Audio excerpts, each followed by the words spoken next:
오늘 이제 우리는 에베소서에 도착을 했습니다. 성경 말씀으로 에베소서. 지금 우리가 쭉 성령을 따라서 이제 교회의 초대교회의 탄생 과정을 이어서 이제 사도 바울과 함께 이것이 온 유럽에 퍼지고 또 소아시아에 퍼져나가는 그 얘기를 하는데, 지난주에 고린도 교회의 말씀을 끝으로 2차 세계 전도 여행 끝나고 이제 3차 전도 여행, 이 에베소서로 다시 소아시아로 다시 사도 바울이 돌아옵니다. 여기에서 아주 이 고린도 못지않게 큰 이제 이 소아시아의 거점 공간인 에베소서에서의 사도 바울의 선교의 이야기는 오늘 이 코로나 이후에 한국 교회가 우리 교회가 어떻게 가야 될 건가 하는 것을 너무 잘 나타내기 때문에 교회 여러분들이 좀 집중적으로 들어주셨으면 좋겠고, 또 오늘 교회 여러분도 많이 참여해 주셔서 참으로 감사합니다. 그래서 좀 주변에 지금 말씀을 우리가 아까 정승희 집사님 기도 말씀에도 나왔듯이 이제 돌봄 문화센터가 이제 수리가 이제 2달 후면 완성이 되면 이제 거기에서 새로운 코로나 이후에 전혀 새로운 사역이 펼쳐지기 때문에 우리가 집중적으로 말씀을 듣고 지금 집중적으로 비록 모이지는 못하지만 기도할 때라고 생각을 합니다. 그래서 오늘 저도 심혈을 기울여서 말씀을 준비했으니까 우리가 집중적으로 말씀을 들었으면 좋겠습니다. 우리가 사도 바울이 2차 세계 전도 여행을 가게 된 것을 사도행전 16장 6절에 이렇게 얘기하고 있죠. 성령이 아시아에서 말씀을 전하지 못하게 하시거늘. 이것이 무슨 말씀이냐면은 여기 2차 전도여행의 이 소아시아의 갈라디아 부르시기아를 쭉 사도 바울이 이렇게 전도하러 가는데 이 드로아 지방에 와서 성령이 가로막으면서 이 마케도니아 유럽에서 도와달라고 부른다고 방향을 글로 틀라고 그러신 거예요. 그래서 여러 차례 말씀하셨듯이 사도 바울이 디모데, 실라, 디도를 같은 젊은 청년 그룹을 데리고 유럽 땅으로 뛰어들어서 빌립보에 가죠. 여기 빌립보에는 루디아라고 하는 아주 그 자색 옷감 장수 사업을 잘 펼치는 분이 이제 딱 거기에서 환영을 하고 있고, 그리고 데살로니카, 베레아, 아덴, 그리고 고린도 5개 도시를 돌아서 지난주에 고린도에 도착을 해서 유럽을 전체적으로 다 전도를 한 거예요. 그리고 2차 전도여행을 끝나가지고 다시 이제 안디옥으로 돌아가려고 방향을 틀 때에 바울이 지난번에 1차에서 원래는 소아시아를 거쳐서 에베소 쪽으로 가려고 그랬는데 여기 길을 막았잖아요, 성령이. 그런데 바울의 마음 한편에는 항상 에베소가 있었던 거예요. 여기가 굉장히 중요한 도시인데 여기를 가야 되겠다. 그래가지고 3차 세계전도 여행으로 이제 에베소 소아시아를 다시 도는 겁니다. 근데 에베소가 얼마나 중요한 도시냐면 로마의 지배를 받던 아시아 지역의 수도였고 정치적으로도 중요한 도시였으며 소아시아의 경제사회 허브 역할을 했다는 거예요. 그러니까 나중에 자세히 이야기하겠지만 사도 바울은 굉장히 전략적으로 선교를 했어요.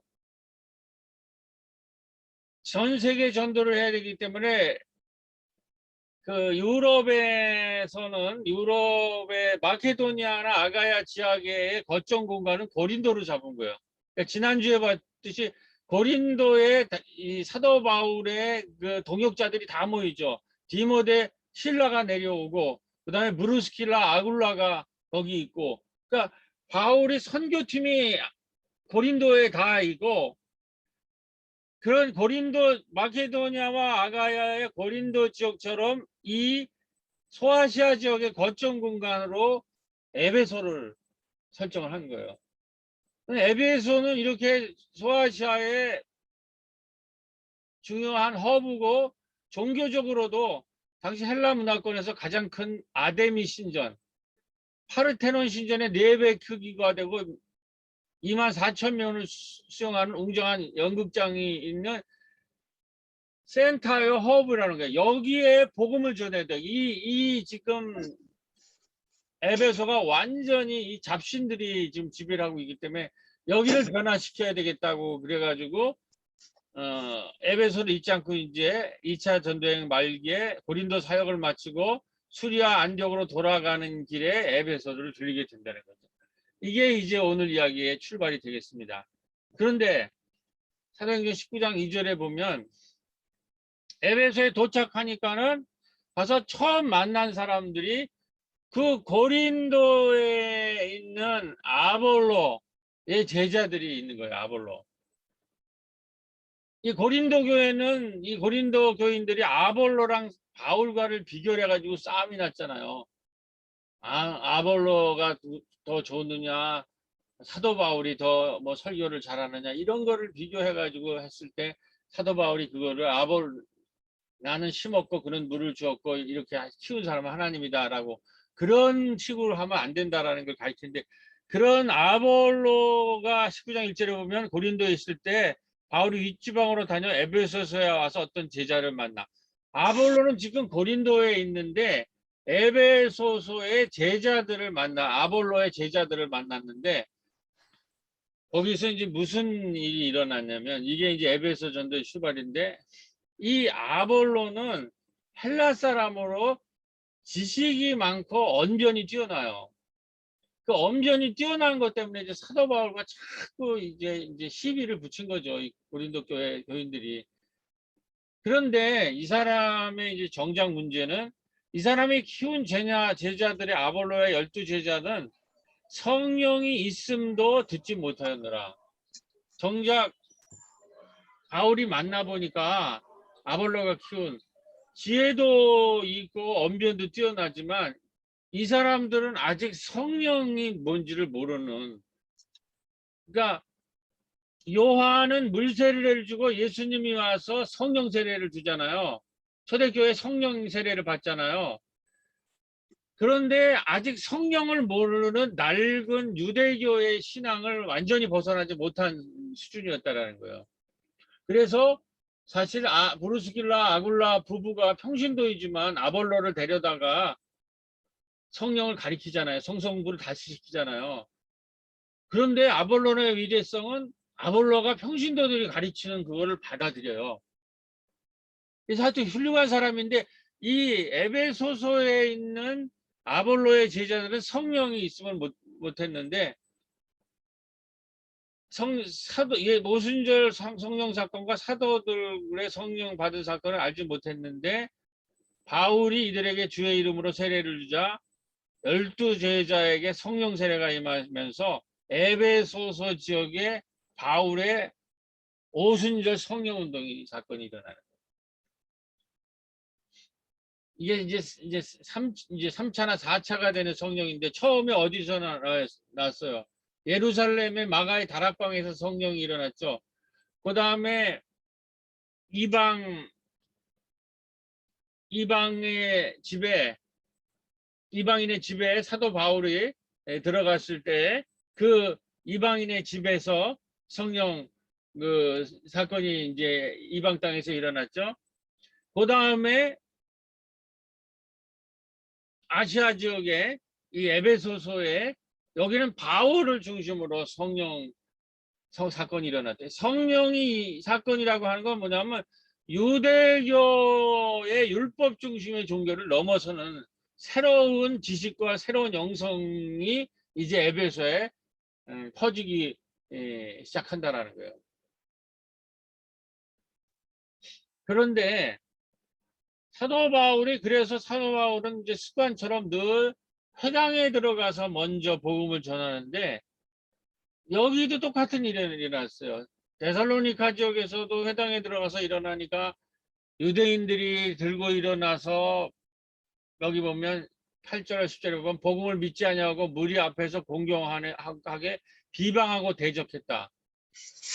계속 사도 바울과 그 선교팀을 당연히 낡은 유대 종교의 입장으로서 새로운 게 들어오니까 싫잖아요. 그러니까 복음을 믿지 않고 근데 여기서 굉장히 심했나 봐요. 공공의 무리 앞에서 설교하는데 공견안에 비방하고 막 대적을 하는 거예요. 그러니까 이 말은 바울의 말이 옳은 줄 알면서도 고의적으로 믿지 않았다라는 거죠. 이랬을 때 이번에 에베소서에서는 바울이 아주 대담한 행동을 취합니다. 회당에서 이러한 비방과 대적 때문에 가르칠 수 없게 되자 두란노 서원으로 새로 나가버려요. 두란노 서원이라고 하는 그 스콜라들, 헬라인들의 스콜라, 일종의 학당이죠.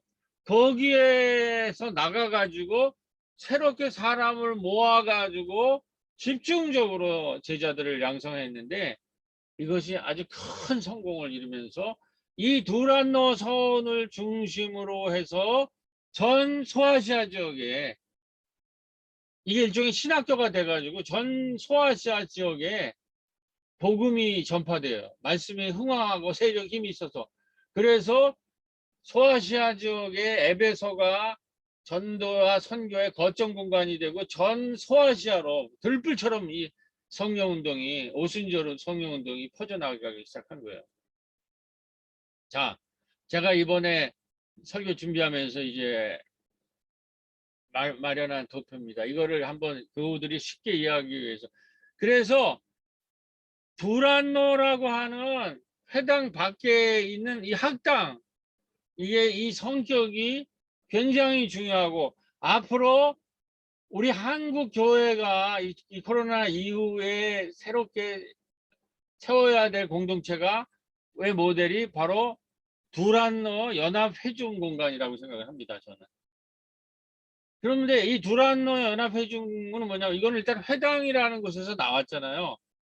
회당을 넘어서서 회당의 사람에 있는 중에서는 건건한 헬라인들, 이 사람들은 낡은 회당에 있지만은 마음속에는 뭔가 새로운 신지식과 새로운 영성이 필요하다라는 걸 갈구하는 사람. 이 사람들이 두란노 학당에 참여를 하게 됩니다. 그 다음에 아까 말한 아볼로의 제자들, 아직 성령을 받지 못하고 낡은 유대 종교에 있던 사람들이 사도 바울이 세례를 주니까 이 사람들이 성령을 받아가지고 새로운 성령과 새로운 신지식으로 새로운 영성과 새로운 지식으로 무장한 성령 받은 아볼로의 제자들이 여기 모여요. 12제자들이. 그리고 두란노에서 2년 동안 사도 바울이 가르치는데 여기에는 완전히 이제 이 소아시아의 전역을 전도할 새로운 지식, 바울이 집중적으로 성경이랑 그 시대에 필요한 말씀을 또 성령을 가르치니까 이런 신지식과 새로운 지식과 새로운 성령으로 무장된 제자들이 이렇게 연합한 새로운 두란노 공동체가 탄생했다라는 거예요. 제가 이따 자세히 얘기하겠지만 앞으로 한국 교회가 살려면 이제는 회당에 있는 사람들, 교회에 있는 사람만 가지고 코로나 이후에 한국 교회가 새로워지기 힘듭니다. 교회와 이 지역사회에 있는 아볼로의 제자들, 경건한 헬라인들, 두란노 학당의 제자들이 연합해서 새로운 지식과 새로운 영성으로 무장한 새로운 공동체가 탄생을 해야 된다. 이렇게 두란노의 이런 새로운 지식과 새로운 영성으로 무장한 새로운 공동체가 탄생을 하자 19장 20절에 보면 주의 말씀이 힘이 있어 흥황하여 세력을 얻는 거라는. 그래가지고 완전히 성령 운동이 일어나서 이 전 소아시아 땅에 새로운 신지식, 우리 지금 한국 사회에도 낡은 코로나 이전의 지식으로는 살 수가 없어요. 새로운 신지식, 그 다음에 새로운 교회당 안에서만 소통되는 것이 아니라 교회당을 넘어서 지역사회와 함께 소통하는 새로운 영성, 이런 것이 힘을 얻어서 이게 성령운동이에요. 이 전 소아시아와 유럽을 강타하는 거예요. 여태까지의 사도 바울의 사도행전에 나온 것들이 있을 때 말씀을 전할 때에 2차 전도여행의 데살로니카나 아덴 그리고 3차의 에베소서에서의 그 반응을 잠깐 드려보고 거기서 말씀이 어떻게 역사하는가를 잠깐 보겠습니다. 데살로니카 17장 사도행전 4절에 보면 거기에서 전했을 때 유대인 낡은 세계관을 갖고 있는 유대인은 엄청 반발을 했지만 헬라의 큰 무리와 적지 않은 귀부인들이 하나님께로 들어옵니다. 그러니까 데살로니카에서 사도 바울이 전할 때 처음 엄청난 저항이 있었지만 일부 헬라의 일부 무리와 적지 않은 귀부인들이 이거 새로운 소식이네, 이게 유한겔리온이네, 새로운 복음이네 하고 어느 정도 성과를 얻었어요. 그리고 아덴이라고 하는 이 그리스 문명의 중심부에 가서 전했을 때는 온갖 잡신과 반성경적인 문화의 정점을 찍고 있었던 아덴에서는 반대가 급식해서 거의 성과를 못 얻었지만 몇몇 경건한 유대인들이 그 복음을 참여를 했다라고 성서에 나와 있습니다. 그 사도행전 17장 34절. 그리고 고린도서에서는 온갖 박해와 비방에 맞서가지고 굉장히 사도 바울이 낙담할 때 바울이 주님께서 환상 가운데서 바울에게 말씀하십니다. 그게 18장 10절에 있는데 두려워하지 말며 침묵하지 말아라. 이 성중에 내 백성이 많음이라. 그러니까 우리가 반대와 핍박이 있을 때 두려워하고 침묵하면 안 된다는 거예요. 복음을 어차피 새로운 걸 전하면 거기엔 반대와 방해와 저항이 심해요. 그럼에도 불구하고 두려워하지 말고 침묵하지 말고 말씀을 전하라고 얘기하는 거예요. 그렇게 용기를 얻은 봤는데 19장 20절에 에베소에 들어왔을 때 유대인들이 이때도 복음을 믿지 아니하고 무리들 앞에서 공경하게 비방하고 대적. 이때는 아주 대놓고 바울이 설교하면 회당에서 유대인들이 들고 일어나서 말하지 말라 이렇게 했을 때에 사도 바울이 두란노로 나가서 새롭게 말씀을 전하기 시작하자 거기에 아볼로의 12제자들, 경건한 유대인의 무리들, 거기서 그리고 특별히 새로운 성령 영성과 지식으로 무장된 새로운 두란노의 제자들이 일어나서 주의 말씀이 힘이 있어 흥왕하여 세력을 얻느니라. 이렇게 하고 말씀이 힘을 얻었을 뿐만 아니라 바울의 손수건과 아치마만 덮쳐도 병이 치유되고 악령이 추반되는 성령의 능력이 일어나기 시작한다는 거죠. 그러니까 우리가 성령 운동이라고 하는 것은 이 두 가지가 결합이 돼야 돼요. 하나는 말씀이 힘이 있어야 되고 두 번째는 치유의 은사, 성령의 역사가 일어나야 된다. 이것이 에베소서의 오순절 성령 강림 운동이 첫 번째 예루살렘의 이거, 두 번째 이방인 고르넬리오 집에서 일어난 베드로의 성령 강림 사건, 에베소서에서 일어난 사도 바울의 3차 성령 부흥 운동이 일어났다는 거예요. 자, 오늘 이 에베소의 두란노의 학당 스콜레어 운동과 약대동의 마을 학당 운동이 우리가 연결된다고 저는 믿습니다. 제가 30주년 사역을 마쳤을 때 우리 교우들이 안식년을 주셨잖아요.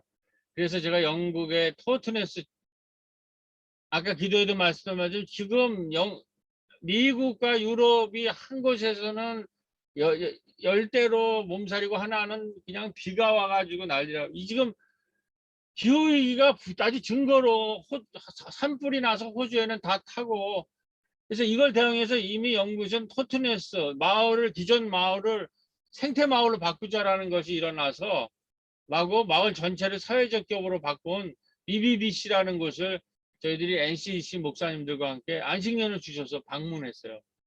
그리고 끝나고 올 때에 그레타 툰베리가 기후위기를 경고하고 청소년을 끌고 몇십만 명의 유럽 청소년들이 우리가 지구가 우리 집이 불타고 있다고 하는 걸 듣고 안식년 복귀 후에 무언가를 해야 되겠다고 해서 제가 마을에 세 개의 학당과 아카데미를 30주년 이후에 세우는데, 성서학당과 선교 아카데미는 이미 있었고 30주년 이후에 생긴 게 문예학당과 평화아카데미와 약대동 신중년 학당이 세웠습니다. 여기가 이제 평화 NCC에 우리 또 선희정 집사님이나 고종희 집사님이 가서, 또 저는 영국에 가서 배웠고 또 NCC에 가서 두 분이 배워와가지고 지금 여름 마을학교 때 지금 이 시기에 평화학당을 하는 거고, 요거는 전환 마을과 사회적 경제를 통한 마을 목회라는 주제로 영국의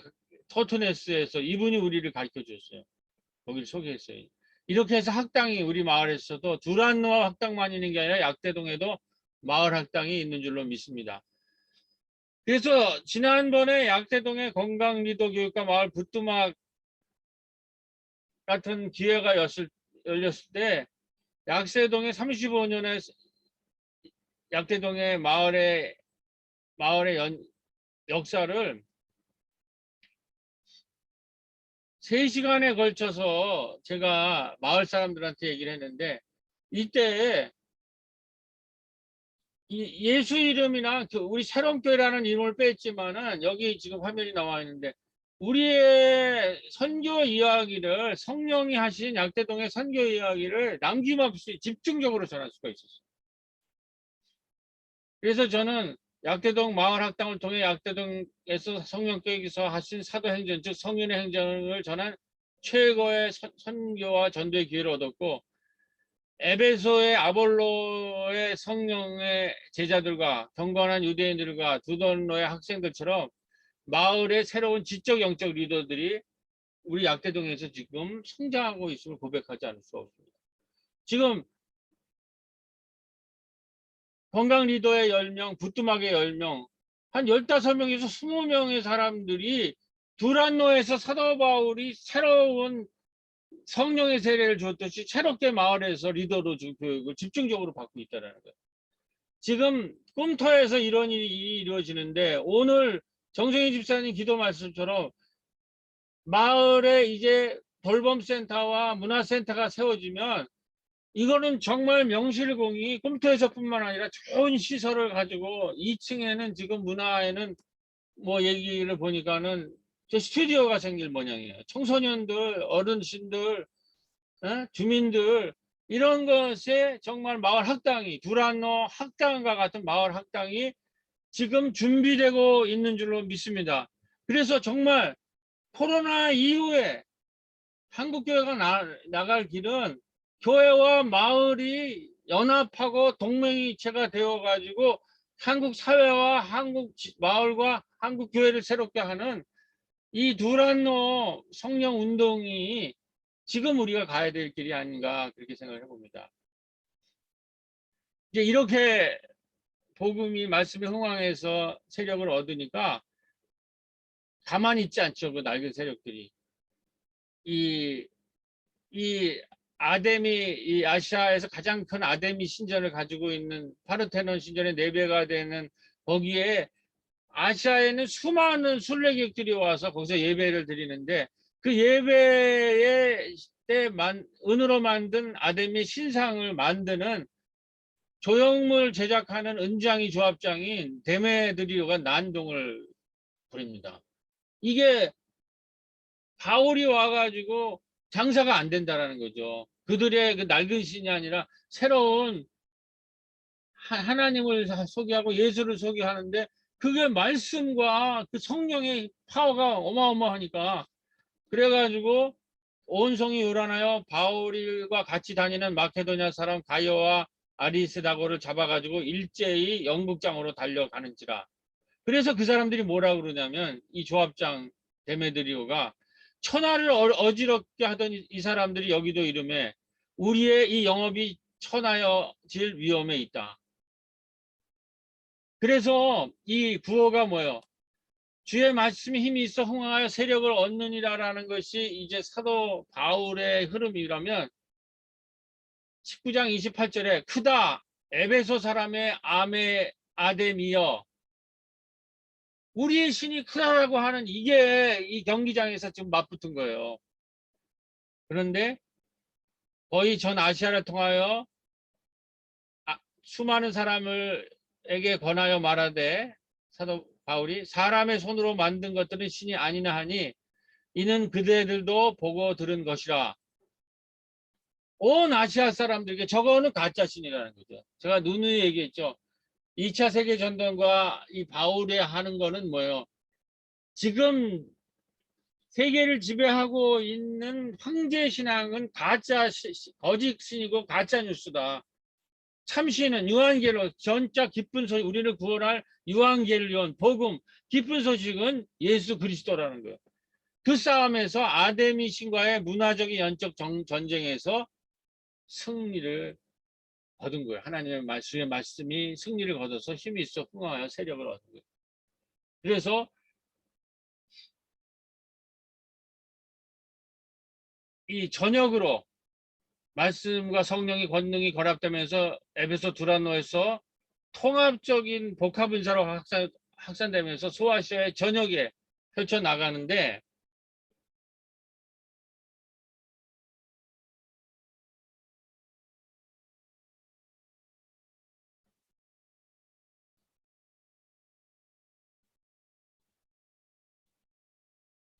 자, 그 지역이 여기입니다. 계시록의 7교회. 이게 다 교회, 뭐 사도 바울이 개척한 건 아니지만 여기가 다 영향을 받은 거죠. 이 소아시아 쪽에 요한계시록 보면 7교회가 나오잖아요. 버가모, 두아디라, 서머나, 사대, 빌라델피아, 에베소, 라오디게아, 반무섬. 이러한 온 곳에 드러나고 이 믿는 사람들은 통합적인 복합 은사로 확산됐다는 거예요. 통합적인 은사라는 거는 하나의 은사만 받는 것이 아니라 우리가 지금 통합 돌봄 마을 이런 식의 얘기처럼 건강, 생태, 문화, 복지 이런 모든 통합적 돌봄을 얘기하고 있잖아. 이런 거를 감당할 수 있는 통합적인 성령의 은사를 받게 됐다는 거죠. 자, 그러면 사도 바울의 이 선교팀과 사도 바울의 이 유럽 땅과 소아시아의 전역을 했던 이 힘이 뭐냐?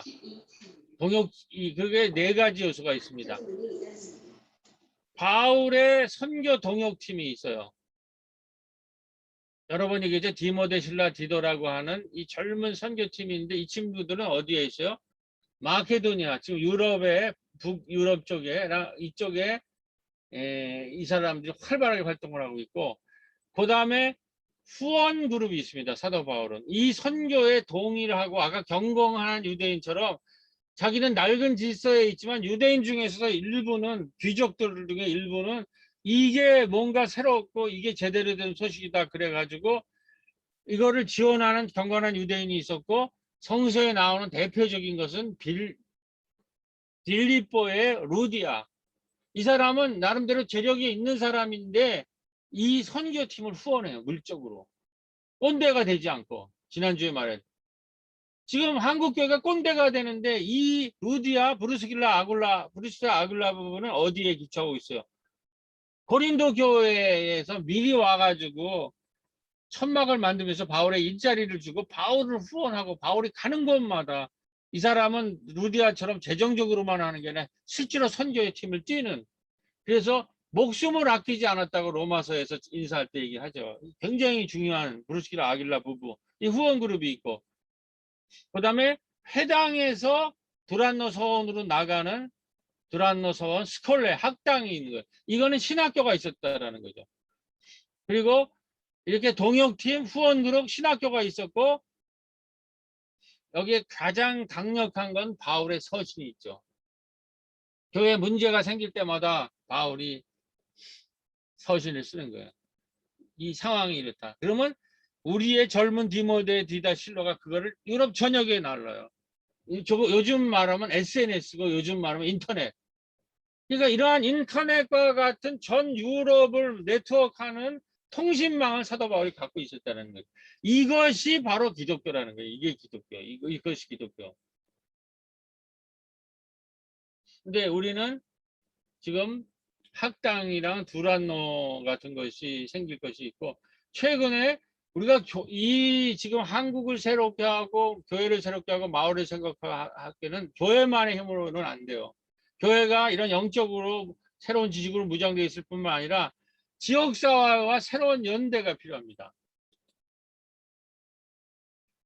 그래서 이게 마지막에 교회 코로나 이후 한국교회가 살려면 두단나 소처럼 교회와 지역이 서로 연대하면서 새로운 지식과 영성으로 무장된 교회와 지역의 새로운 연대 생태계를 탄생시켜야 합니다. 지금 우리가 교회 회중이 있죠?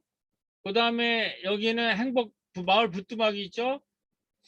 여기는 건강 리더 교육이 있죠? 이게 지금 우리는 따로 노는 게 아니라 이거를 통합적인 영성의 공동체로 코로나 이후에는 이게 바로 두란노 서원이라는 거죠. 이게 미래의 교회가 돼야 된다는 거예요.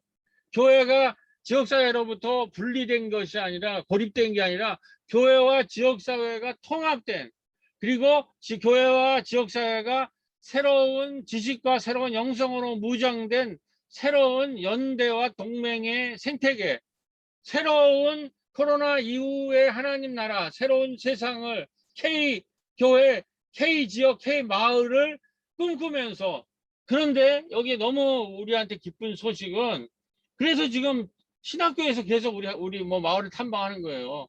우리가 지금 이 통합 돌봄에 돌봄센터, 문화센터가 준비되고 있고, 거기서 일하는 일꾼들, 이런 새로운 지식과 영성으로 무장된 그 교인들과 두란노선처럼 지역의 주민들이 있는 줄로 믿습니다. 이 일을 위해서 우리가 정말 함께 기도하고 함께 공부하는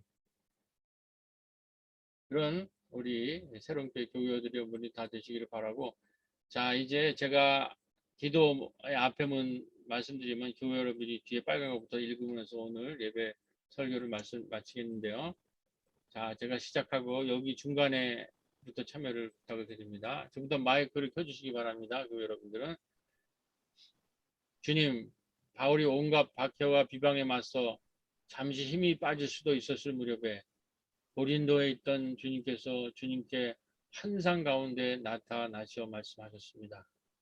두려워하지 말며 침묵하지 말고 말하라. 이 성중에 내 백성이 많음이라. 또 유대인들이 복음을 믿지 아니하고 무리들 앞에서 공경하게 비방하고 대적했던 상황 속에서 주님의 말씀이 힘이 있어 흥황하여 세력을 얻느니라 라고 하신 말씀처럼, 이제 저희 새로운 교회도 두란노 교회처럼 두란노로 나가 지역과 연합하여 성령 받은 사람들, 경건한 사람들, 그리고 새로운 말씀과 실천으로 무장한 하나님의 새로운 백성을 세우길 원합니다. 다 같이 하시겠습니다. 다 같이. 주님, 오늘 코로나 시기를 거치면서 우리 가운데 맑은 유대 교회 세계관에서 벗어나 성령 세례를 받은 아볼로의 제자들이 있게 하시고, 맑은 유대인 회당에 참여하고 있었지만 새로운 세계관을 받아들이고 나원하는 경건한 헬라 이방인을 발견할 수 있도록 하시고, 이들이 두란노 서원 향에 모여 성령으로 새로워져 새로운 지식과 새로운 영성으로 약계동 마을의 새로운 영적 지도로 등장할 수 있도록 성령으로 우리와 함께하여 주시고 우리를 도와주시옵소서. 주님, 코로나 이후에는 에베소의 두란노 서원처럼 교회와 지역이 연대연합한 새로운 교회의 창세를 위해 돌아오니 이를 위해 성령께서 함께하여 주시옵소서. 예수님 이름으로 기도드립니다. 아멘. 아멘.